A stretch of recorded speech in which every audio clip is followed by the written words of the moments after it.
순천시 자원순환센터를 둘러싼 상황이 좀처럼 진척을 보이지 못하고 있다는 소식 최근 전해드렸는데요. 근본적인 문제 해결을 위해서는 쓰레기를 감량하려는 노력도 함께 진행해야 한다는 지적이 나오고 있습니다. 조희원 기자입니다. 순천의 한 주택가 골목, 분리배출되지 않은 쓰레기가 어지럽게 쌓여 있습니다. 비닐과 캔, 플라스틱이 한 봉투에 담겨 있는가 하면 음식물도 보입니다. 학교 쓰레기 배출장도 비슷한 상황입니다. 교실 안에서 발생한 온갖 쓰레기들이 함께 담겨 있습니다. 그거를 한 곳에 모으거든요. 거기다 갖다 놓고 쓰레기 처리차들이 와서 오는 거거든요. 분리배출을 잘 해봤자 소용이 없기도 합니다. 새벽이 되자 기껏 분리배출해 내놓은 종이박스와 스티로폼 박스, 플라스틱이 한 대 뒤엉켜 수거 차량으로 들어갑니다. 종량제 봉투에 담긴 쓰레기 역시 마찬가지입니다. 모인 쓰레기를 걷어가는 차량이 한 대뿐인 건 운반에 드는 비용을 줄이기 위해서입니다.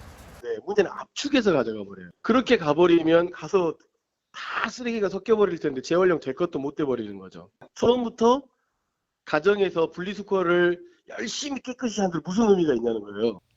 공론화위원회는 지난 2018년 쓰레기 분리배출 효율성을 높일 정책을 마련해야 한다는 권고안을 내놨습니다.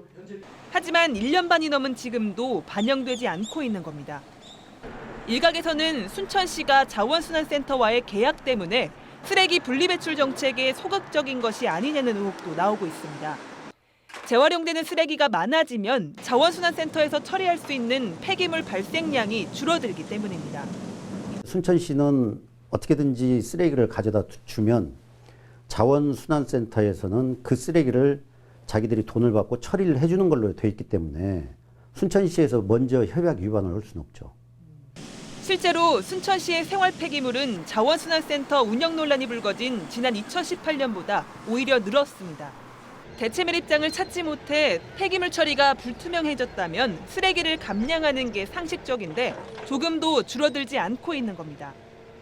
반면 서울과 인천 등 다수의 지자체는 매립장 확보가 어려워지자 쓰레기 봉투 가격 인상이나 반입 목표량 관리제 강화 등의 정책을 도입해 생활 쓰레기 감량에 안간힘을 쓰고 있습니다. 여러 단체, 여러 기관의 사람들을 모아서 공론화, 그야말로 공론화를 했을 때만이 이게 빠르고 지금같이 그냥 이미 어떤 한두 군데 선정해가지고 그분들 막 현진지 견학 뭐 이런 식으로 해갖고는 또 다른 시행착오를 범할 수 있다. 대한민국 생태수도를 표방하는 순천. 하지만 정작 쓰레기 재활용은 뒷전인 엇박자 행정이 비판을 낳고 있습니다. MBC 뉴스 조희원입니다.